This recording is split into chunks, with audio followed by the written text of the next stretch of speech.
Yo, how's it going, guys? Hope you're good. And we've got a brand new AOR video, this time the Monaco Grand Prix, the jewel in the crown. And as you can see, it's pretty dry, qualifying pretty dry, the race dry. And yeah, just really looking forward to it. Picked 3 ultra soft tyres for this qualifying session, with 1 super soft and 1 soft tyre spare for the race. And yeah, I was really looking forward to this track. Pretty challenging, and yeah, not many overtakes around here, but that's the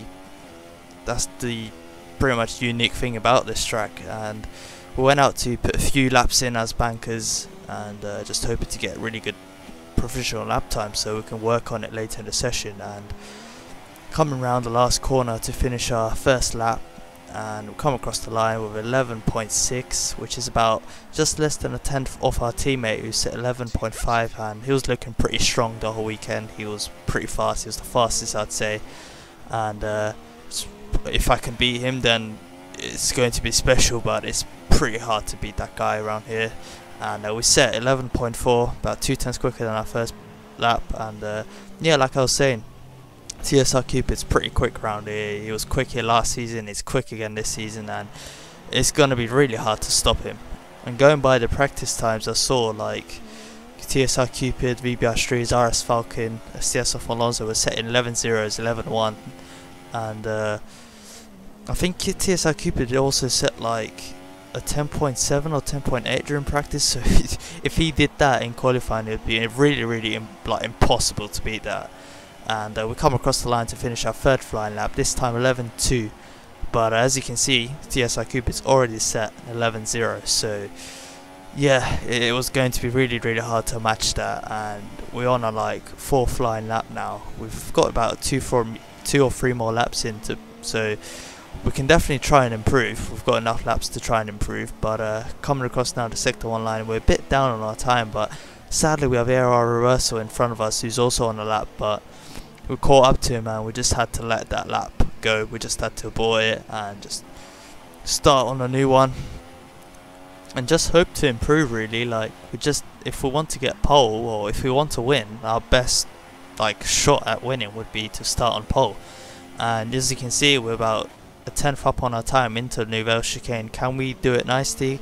Indeed we do, and now we're about 2 tenths up on our time, so if we can keep this up we might take pole. But I made a few mistakes in the last sector which cost me a few tenths, and come across the line only about 200s or 300s up on our time. So yeah, that last sector was pretty crucial. We had to nail it, but we couldn't. So yeah, we just have to hope we can do it in the last run. And looking at the standards now, we're like second, professional second. We have Martin down in 8th, I believe it was. VBR Streets about 7th or something. So we just knew that like VBR Streets and Falcon, if they could do their PBs, like personal best times, then we are pretty much screwed. We could start like 4th or 5th. So the pressure was on, that's for sure. And coming now to start our 6th flying lap, I believe this is. We open the DRS wide open now. Coming across to start the line. We just have to nail the first sector, the second sector, and just try and match our sector 3. And turn 1 wasn't really that good at all.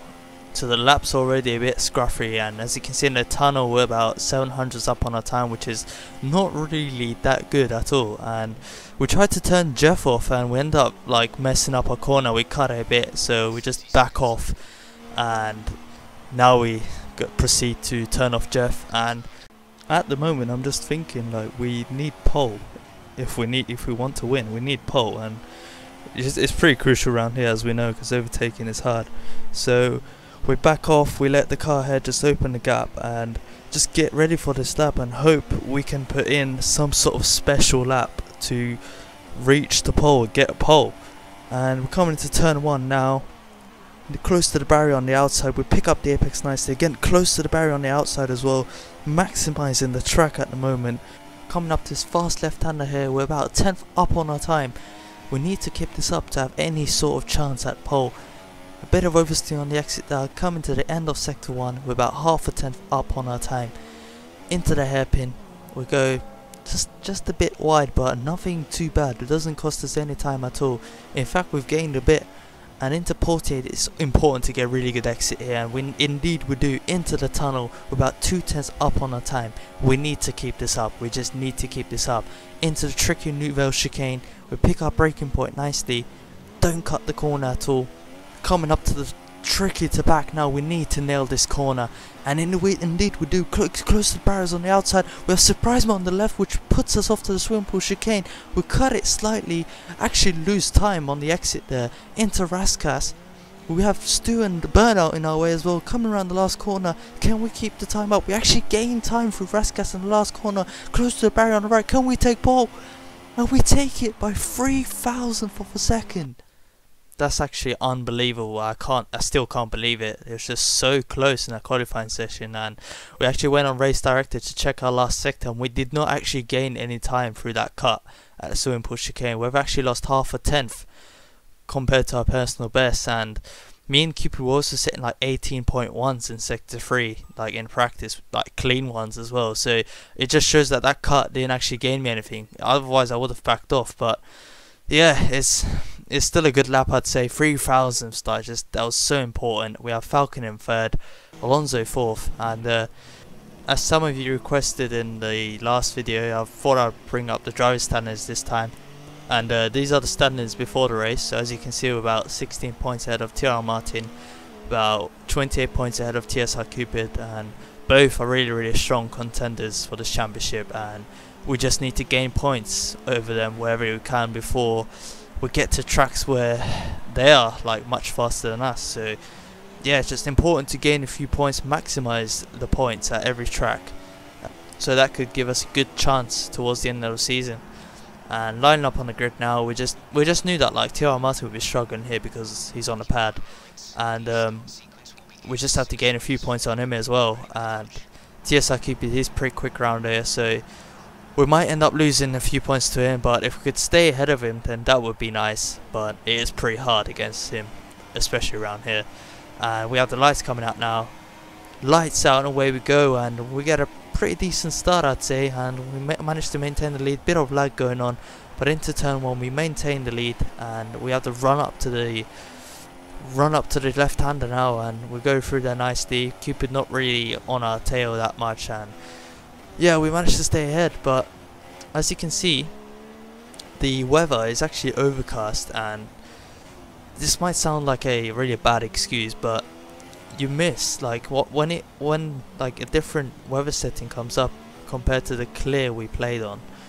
It's pretty like hard to find the braking points again. Like in qualifying, it was like the original settings, like the official settings with like clear or sunny, whatever you want to call it. But in a race, it's overcast, and like there's literally no shadows or no braking points to look at. And as you can see, we actually go wide into that chicane. We cut it slightly into Tabac. We miss it by a mile. We actually nearly hit the barrier on the right there. We just miss it by a mile because everything that we had before that we used as turning points or braking points, it's just gone. And into Raskas, we just braked early just to make sure. And yeah, so with that going on, and also like Cupid being really fast in the race around here, we knew it was going to be a really tough night. It really was going to be. And yeah, we have a bit of a gap already to Cupid, but that's just nothing. That doesn't guarantee anything, and that doesn't make me comfortable at all. I'm still struggling to go around the track myself, never mind like trying to defend against him. And we actually get hit, I think, a bit there. I'm not sure if that was lag or something. I think it was lag. But yeah, as you can see, we're just like struggling, and we're not driving how we used to drive in practice, and honestly just struggling. And if you remember Singapore from season 12, it's pretty much like that for me there as well. Like when I was ahead and someone was right behind me, I was just struggling to go 100%. And coming across the line now, starting our third lap, we have 14.3 as fastest lap, but Falcon sets a better lap time than that. And with the DRS now enabled, it will give much more pressure from behind. And although like the main straight is the only place where you have the DRS, still if Cupid's right behind us coming out the last corner, that DRS will help him to overtake us. And if he still manages to stay right behind us come the pits, like the pit window, he will actually like have a chance to jump us like Ciaru did in season 12. And we had to just try and open a gap, a bit of a gap at least, maybe 1 second or 2 seconds, something like that, just to like cover undercuts basically. And again, into the chicane, we make a mistake, we brake late, we lock up, we cut the chicane, we back off. But again, like just still struggling, like really struggling, and I can't get into rhythm at all. And as you can see, like I'm going through these like chicanes or like corners, I'm just like avoiding, not trying to break my wing, not trying to rip my wheel off, like just trying to like keep it on the track and not hit anything. And coming across now with 14.2, and Cupid, as soon as we cross the line, he just improves immediately, and he's like a 10th or 2 quicker than us at the moment. And I felt like at this point I was like slowing him down, and I set 13.9, which is okay, but in practice me and Cupid was setting like 13 zeros, 13 ones, so 8, 9 tenths off our time. It's just too much, like it just shows how much I'm struggling. And start of lap 10, like I know he's still right behind me, I know I'm pretty much holding him back because he can go much faster. We have Raikkonen on the right, he's retired, his car's still there. We missed the chicane, we missed the corner there by a lot, and yeah, just struggling like I said. Cutting to the end of lap 10 now, tires are struggling at the moment. We stay out for another lap, and Cupid doesn't pit. Like he had the chance there to undercut us, but he doesn't pit. And at this point, I'm looking in the map to see if there's any window to pit and come in like in clean air basically. And I actually spot a gap, and I thought, okay, if I could just get a good in lap in, that'd be nice, and I could just come out in clean air. And through the chicane now, everything looking alright, and coming into Tobacco, a fast left-hander, we miss it by a mile, and we go wide, hit the barrier, lucky to not really break an end plate or something, and we knew it was time to pit. We just had to pit. Cars understeering like hell, like these ultra soft tyres are not really working anymore. We pit, and we just want to come out in that gap we spotted, so that in clean air on the soft tyres we can do a good like lap and out lap, and we get 3-second pit stop, 3.0.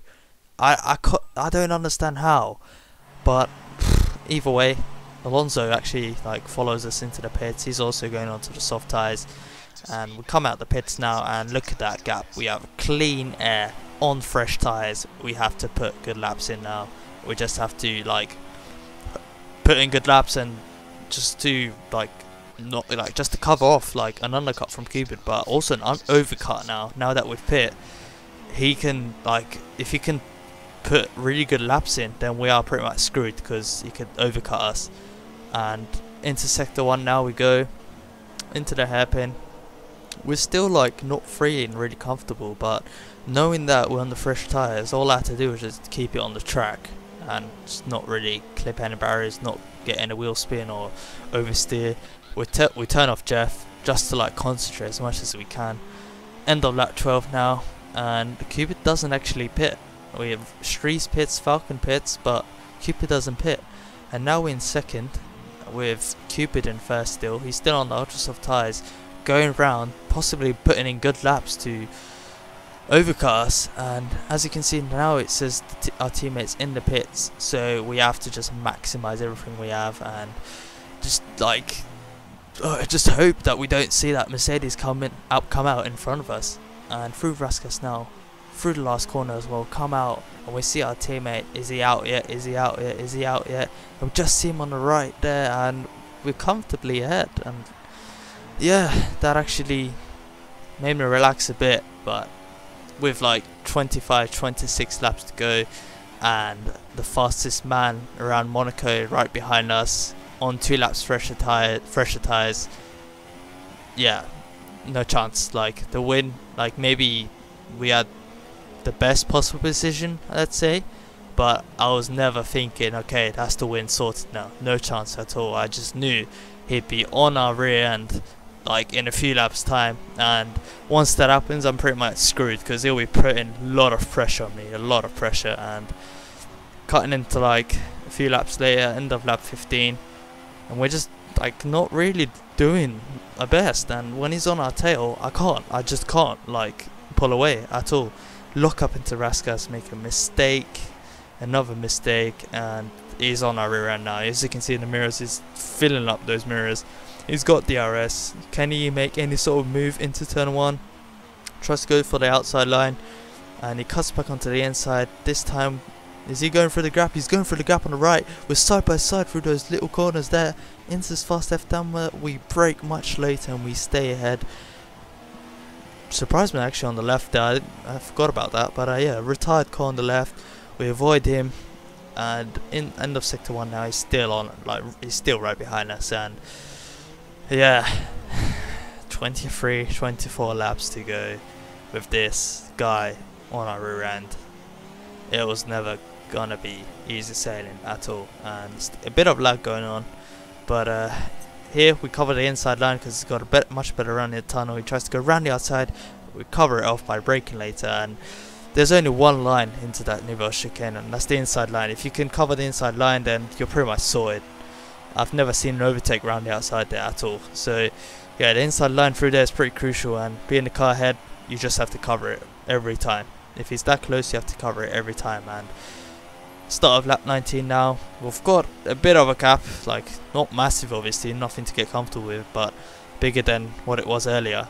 And lap 20 we start now, gap about 4/10, but this time we get a pretty terrible run out of turn 1, and now he's on our rear end. He's got a much better run than us. What do? We stay in the middle, and he doesn't really go for any move there, so fair play to him.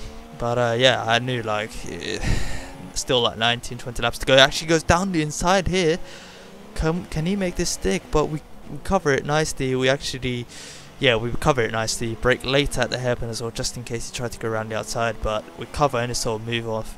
But as you can see, it's just really hard. It's just really hard to pull away from him. He's just much faster than us at the moment, and we're not like, I'm sure if I was behind, I'd like be driving much faster. Maybe not faster than him, but I'd be driving like about half a second faster than what I am now. And again, another mistake into turn 1. Like, I just can't get in rhythm. I just can't.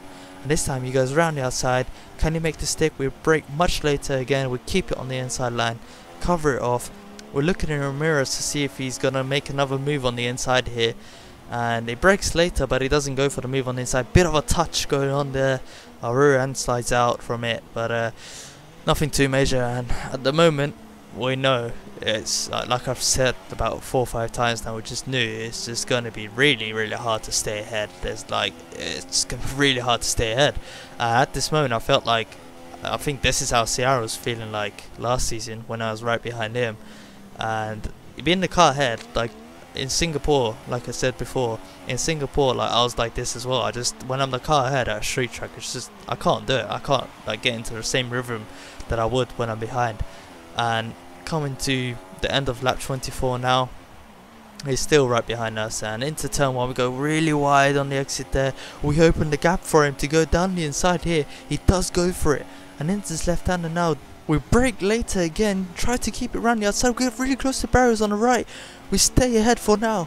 Get a weird oversteer on the exit, touch the barrier on the left, and we've actually left the gap now down the inside for him to go. And we get a bit of contact there. I think that was a sidewalk glitch or something. I don't know what happened there, but we've actually lost a bit of our end plate there, and our front wing's now going to be yellow. So not only we've lost the lead, we've also lost a part of our wing, and that's going to cost us massively, especially around here. You need every part of your wing. We just need it. And with him now, or with the faster man now in the lead, and us with a broken wing, it's going to be almost impossible to regain the lead now, especially with the pace he has. And yeah, so already 7/10 behind him. We've hit the wall on the right there and the swimming pool chicanes. So we're already making mistakes, trying to get used to this front wing. Yeah, and like at this point I thought that was over, to be honest. And in second now, and he's already pulled the gap. Look at that, the gap's already like 1.82 seconds ish. So yeah, pace wise I was never gonna catch him, never, and unless he made some sort of mistake, but it was looking like highly unlikely, especially with how comfortable he is around here. And cutting to the end of lap 30 now, we come to Tabac, and we've actually seen him make a mistake. He's clipped Tabac, and now he's lost all the advantage he had into swimming pool now. His car's just parked there, like in front of us. It's going so slow at the moment, and we can't find the way through at all. Through here is also really slow. He's probably like getting used to like his new wing because he's got wing damage, so he's probably trying to get used to that or something. But we've like caught him up now, and now we have to make a move as soon as possible, especially when he's vulnerable at the moment. And we'll get a good run out of turn 1, and this could be our best chance to regain the lead. Do we go for a move? No, we don't. We actually get caught by his lack of speed into that corner, and we break a bit of our front wing. And that was actually because I forgot, like not forgot, I just didn't know at the time that he had front wing damage. So I thought like just try and keep the same speed as I usually do through there, but with him having wing damage, he obviously couldn't take as much speed, just had to brake early and cruise around that corner. So we break our wing there, but after that I knew like he had wing damage. Like that pretty much confirmed to me that he was lacking front wing, and we just have to like keep that in mind from now on, just so we brake a bit early and not break any more of our wing. And into this, like into Tabac now, he goes wide again, so you can see he's just trying to get used to the front wing damage. He's understeering here and there. It's so slow through swimming pool now, and the gap's actually like 13 seconds to Falcon. It was about 15-16 before, but now you can see with the lack of speed we're carrying around Monaco, Falcon is catching on to us. And will he catch us? Will he catch us up before the end of the race? That's a question that will be answered at the end of the race. But now the gap's like 12 seconds. The gap's actually coming down pretty quickly, and cut into like the middle of lap 32. He's actually got a bit of a gap to us. He's got about half a second, 6 tenths up on us into the Nouvelle chicane. Neither of us really lock up or go wide or anything, so the gaps pretty much stay the same. Into Tabac, and just you can see a bit of smoke there going on, but it's actually teleported forward, so there's a bit of lag going on. I wasn't sure if it was the servers or him or me. I didn't know what was going on, but there was a bit of lag, and at this point I was thinking if I go for a move and if he lags, might get blown up into like another universe, because like the lag, especially on a narrow track like this, if you get lagged into, you could end up with no wheel in a matter of seconds. And my tyre ripping off when I'm going second is the last thing I want. Like losing 18 points, it's just not what I need. So I wasn't really going for risky moves, let's say. And again, into the hairpin, we touch him a bit, just like get caught napping in a way, let's say. We didn't brake early or anything, and I'm just trying to like, I'm so like, how do you say, I want to get past, I want to win, like especially like after what happened last season. I want to win around here, and as you can see, his car just lags forward, and into Nouvelle chicane he lags back, and I don't know what the hell's going on. I really don't know what the hell's going on. And yeah, like not only it's hard to get past like in this track, it's going to be even harder with that lag going on. And again, we caught up to him straight away after that, and we're already on the back of him.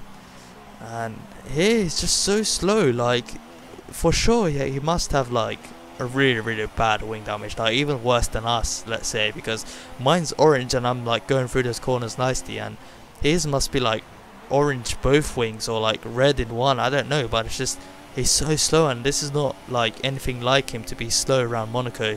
Even with wing damage he's pretty fast. So yeah, I didn't know what to do and what was going on. Like I knew like if there was a chance I'd go for it, but like not with the lag going on. And we think about a move down the inside, but we think twice and we don't go for it. It's like I knew it was going to be a half-hearted move, so I thought might as well just not go for it, not risk anything.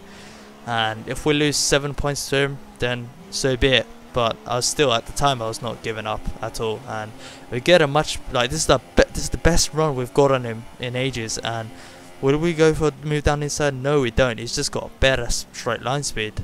And again, still a bit of lag going on. So if I did go for a move down the inside, I might have got like lagged into and blown up or something. So yeah, there's like positives and negatives about not going for moves at the moment. So I didn't know what to think.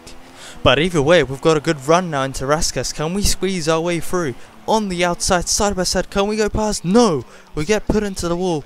And I don't know if that was sidepod glitch or lag. I don't know what was going on, but I was pissed off. I was really pissed off because I felt like I deserved more than that, and got put into the wall. Lost a bit of wing, like got even more wing damage than we had before, and that's like even lowered our chances even more. So him still lagging in front of us, and I don't know what the hell's going on. Like, what am I supposed to do to get past? Like, what more can I do to get past? And like cutting to the end of, like, well, not end of, but middle of lap 35 now, and the gap's like opened more, like it's a bit bigger than what it was earlier, so it's pretty much crushed our chances to win. And he's like 7/10 in front of us now into the swimming pool chicane, and he's actually smashed into the rule on the right there. He's got a puncture, we saw that. He's got a right rear puncture, and surely he'll be pitted now, and that has actually given us the lead somehow round Monaco. I still can't believe it now. I couldn't believe it at the time, and I thought it was like some sort of like spectate cam glitch or whatever. I just couldn't believe that he had a puncture. But yeah, that's made our life so much easier. It's given us this lead now, and surely we could try and cruise to the end. And I don't know, like some could say this was gifted to me or whatever, but I did my best to get past. As you saw, like I tried to go around the outside of Raskas, didn't work because a bit of like lag or glitch going on there, got put into the wall. So every time I tried to go for a move, like it just wasn't working, and I don't believe there was anything more I could have done to get past, especially with the lag going on as well. So yeah, I'm not going to complain now with the lead. And another thing I need to mention actually now is that Falcons actually started to catch down massively. And do you remember that 14 second gap we had? Yep, that's all gone now. It's down to like 2.8, I think 2.3 actually. And I didn't really realise that he was close to us until now. I looked behind, as you see, I just momentarily looked behind and I saw him sliding his way out that right hander, and I thought, oh dear, like he's only 1.7, 1.8 seconds behind us, and I don't think he had any wing damage at all either. So yeah, going to the end of lap 38, only one lap to go, as if all that drama and all that battling and all that challenge wasn't enough. We've got a new challenge on our hands now, and we just have to keep it out the barriers and stay ahead and just hope to finish and cross the line in first position. Like 38 laps done now, only one to go, and we can't blow it now. We just can't blow it now, and the pressure was really on. And I knew like his car was in much better condition, and he has the momentum right now as well. He's caught down a lot recently, about a second a lap or 2 seconds a lap, I don't know, but like he's got the momentum, and we just have to focus 100%. We can't make any mistakes now, we just can't. And about half a lap to go now. I can tell you that Cupid actually, I think he came out the pits in 7th or 8th, and he made his way up all the way to the 4th, and I think I believe he's right behind STS of Alonso right now. So it's a shame for him, he's lost points. I think it was going to be guaranteed second for him, but even the win was there for him. I felt like he was the much faster driver today and possibly did deserve to win today, but it's a shame for him. He made a few mistakes that cost him the win, but either way, you come out the last corner, come across the finish line now. We do stay ahead of RS Falcon, we do pick up the win around Monaco, and I'm really happy with that, honestly really happy with that. We have Falcon in second, Alonso comes in third, so good to see my brother doing really well. As you can see, Cupid was right behind him coming across the line, so at least he picks up 12 points from all that. But yeah, again, like I said, shame for him that he couldn't get a much better result than that. Limitless and Martin come 6th and 7th, nose to tail. Pretty good results from them, especially on the pad. It's really hard round here, I can tell you that. I've tried it myself and it is really hard round here. So good on them, kudos to them for finishing the race, and also to finish 6th and 7th. That's a pretty good result for them. And yeah, that's all I can say result wise. Just happy to finally win round here in Monaco, because it's just a really special track, a pretty unique track, pretty challenging, so happy with that result. Congrats to RS Falcon, who picked up his first ever podium in AOR, so yeah, again, congratulations to him. Congratulations also to STS of Alonso, who's my brother. He's got his second podium in AOR and well deserved to get that podium. And yeah, that's all I can say. Hope you guys enjoyed this race, it was pretty intense, and thank you for the support. I'll catch you guys next time out in Canada. Cheers.